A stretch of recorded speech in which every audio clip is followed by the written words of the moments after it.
जरूरी सूचना है आप सभी स्टूडेंट्स के लिए, स्टडी फॉर सिविल सर्विसेज का Android app Google play store में आ चुका है, उसको प्लीज तुरंत इंस्टॉल कर लीजिए। और अगर आप स्टडी फॉर सिविल सर्विसेज के सिर्फ ऐप से कोई भी कोर्स, कोई भी पीडीएफ परचेस करते हैं तो उसमें अप्लाई कूपन, अगर आप ज्ञान सर जो है आप उसमें अप्लाई करते हैं, ये कूपन कोड है, तो उसमें 20% फीस तुरंत माफ हो जाएगी, मतलब 20% डिस्काउंट तुरंत उसमें लग जाएगा। ज्ञान सर लिखना है, नॉर्मली ज्ञान सर, स्मॉल लेटर में है सब कुछ, कोई स्पेस नहीं, कोई कॉलम नहीं, सिर्फ ज्ञान सर, GYANSIR। इस तरह से अगर कूपन कोड लगाते हैं आप ऐप में बाई करने से पहले, जो अप्लाई कूपन वाले में आता है, तो 20% का डिस्काउंट तुरंत मिलेगा। वीडियो देखिए। नमस्कार साथियों, स्वागत है आप सभी का स्टडी फॉर सिविल सर्विसेज में। ये क्लास है हमारी एनिशेंट इंडिया की, और एनिशेंट इंडिया में आज हम डिस्कस करेंगे पल्लव वंश को। पल्लव वंश का नाम आप लोगों ने खूब सुना होगा, पल्लव है, चोल है ना, चालुक्य है, इन सब की हम चर्चा करेंगे। आज का विषय है हमारा पल्लव। पहले बेसिक फैक्ट देखते हैं, पल्लव वंश का संस्थापक कौन है। तो पल्लव वंश का संस्थापक है साथियों सिंह वर्मन, ध्यान रखना। वास्तविक संस्थापक किसको माना जाता है? सिंह विष्णु को माना जाता है। अंतिम महत्वपूर्ण शासक कौन है? ये है अपराजित वर्मन, और राजधानी क्या है पल्लवों की? कांची। ध्यान रखना, एक एक करके सभी के बारे में चर्चा करेंगे। पहला जो शासक है वो है सिंह विष्णु, 575 से 600 ईस्वी तक गद्दी पर रहा है ये। कांची के महान पल्लव शासकों की श्रृंखला सिंह विष्णु से प्रारंभ होती है, इसका संस्थापक माना जाता है। इसने कलभ्र, चोल, पांड्य तथा सिंहल राजाओं को पराजित कर चोल मंडलम पर अधिकार कर दिया। चोल मंडलम क्या है वो हम आगे जानेंगे जब चोल पढ़ेंगे तब। वैष्णव धर्मानुयायी सिंह विष्णु के दरबार में भारवी निवास करते थे। ये एक कवि थे जिन्होंने किरातार्जुनियम नामक रचना की है, महत्वपूर्ण पेपर में आ चुकी है। महाबलीपुरम की वराह गुफा में सिंह विष्णु तथा उसकी 2 रानियों को मानवाकार प्रतिमाएं उनकी स्थापित की गई हैं। कहाँ पर? महाबलीपुरम की वराह गुफा में। अगला जो शासक है ये है महेंद्र वर्मन प्रथम, 600 से 630 ईस्वी तक गद्दी पे रहा है। ठीक है, यह है थानेश्वर के सम्राट हर्ष तथा चालुक्य पुलकेशिन द्वितीय के समकालीन था। ध्यान रखना, द्रविड़ देश में चट्टानों को काटकर मंदिर बनवाने की कला का प्रवर्तक महेंद्र वर्मन को माना जाता है। बहुत इंपॉर्टेंट फैक्ट है, याद रखना, आ सकता है BO और RO एग्जाम में, PCS में भी। महेंद्र वर्मन एक बहुत अच्छा चित्रकार था। उसने शिव, नटराज की चित्र गुफाओं में स्वयं बनाए थे। बात समझ रहे हैं ना। यह एक कवि तथा बढ़िया संगीतज्ञ भी था। उसने रुद्राचार्य से संगीत की शिक्षा ली। उसकी संगीत रचना पुद्दकोट्टई की शिलाओं पर उत्कीर्ण है, जिसे संगीत संबंधी अभिलेख कहा जाता है। ठीक है ना, आगे बढ़ते हैं। अगला शासक है हमारे पास नरसिंह वर्मन प्रथम, 630 से 668। नरसिंह वर्मन प्रथम पल्लव वंश का सबसे शक्तिशाली शासक था। ध्यान रखना, उसने अपने सेनापति शिरुतोंड के माध्यम से चालुक्यों से वातापी जीत लिया, और इसी युद्ध में पुलकेशिन सेकंड मारा गया। देखिए, पुलकेशिन सेकंड इंपॉर्टेंट है क्योंकि पुलकेशिन सेकंड ने पराजित किया था हर्षवर्धन को, तो ऐसा नहीं कह सकते कमजोर शासक है। बट पुलकेशिन सेकंड को भी मार डाला किसने? नरसिंह देव वर्मन ने। तो फिर आप समझिए ज़्यादा ताकतवर है इन सबसे।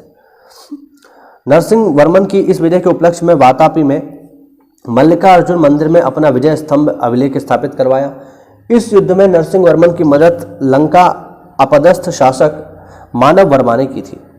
इसके बाद नरसिंह वर्मन ने लंका के विरुद्ध अभियान किया और एक शक्तिशाली नौसेना के माध्यम से मानस वर्मा को पुनः सिंघल का राज सिंहासन दिलवाया। यानी मानस वर्मा जो है, इनकी गद्दी छीन ली गई थी, इसीलिए मानव वर्मा ने क्या किया? सहायता करी इनकी, नरसिंह देव वर्मन की, और बाद में नरसिंह देव वर्मन ने श्रीलंका पर हमला करके मानव वर्मा को गद्दी दिलवाई, दोस्ती निभाई पूरी। आगे देखो, आगे नरसिंह वर्मन सेकंड, 700 से 728। पल्लव चालुक्य संघर्ष इस काल में रुका रहा, अतः उसके काल को शांति का काल कहते हैं।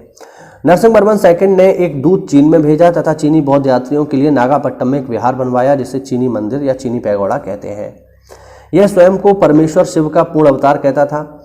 उसने अपने एक अभिलेख में शैव सिद्धांत मार्ग का सर्वप्रथम वर्णन किया है। नरसिंह वर्मन द्वितीय के पश्चात श्री नंदी वर्मन प्रथम, परमेश्वर वर्मन द्वितीय, नंदी वर्मन द्वितीय, दांति वर्मन, नंदी वर्मन तृतीय, और बहुत सारे शासक रहे। जो लास्ट है वो है अपराजित वर्मन। ठीक है, ये शासक रहा है। ठीक, आगे देख लो थोड़ा सा और।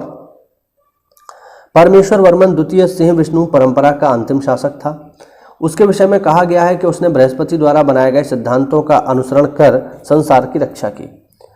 इसे कली को दंडित करने वाला तथा मनु के सिद्धांतों को पालन करने वाला कहा गया है। नंदीवर्मन द्वितीय की उपाधि पल्लवमल थी। वह सिरुमंडगई आलवार के समकालीन था।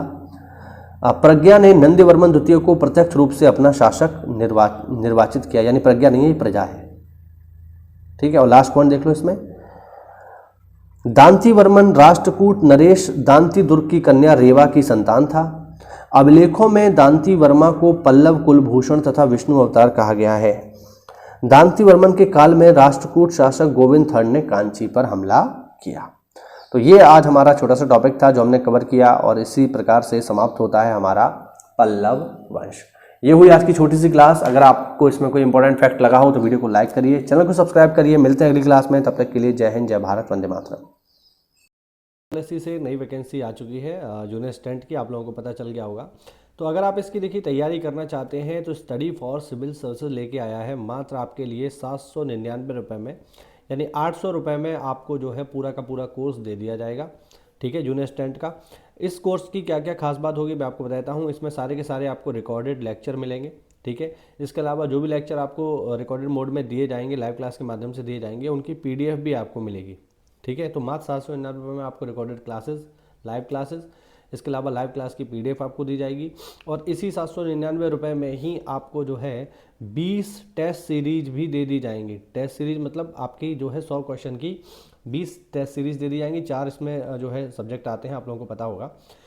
तो 20 टेस्ट सीरीज भी आपको इसमें दे दी जाएंगी। मात्र 799 रुपये में कंप्लीट स्टडी मटेरियल आपको मिल जाएगा। तो अगर आप इसे लेना चाहते हैं तो नीचे दिए गए नंबर पे कॉल करके आप हमसे जुड़ सकते हैं और इस कोर्स को लेकर के आप ज्वाइन कर सकते हैं। बहुत ही बड़ी वैकेंसी है जूनियर असिस्टेंट की, आज ही तैयारी करिए और इसमें अपना सफलता प्राप्त कीजिए।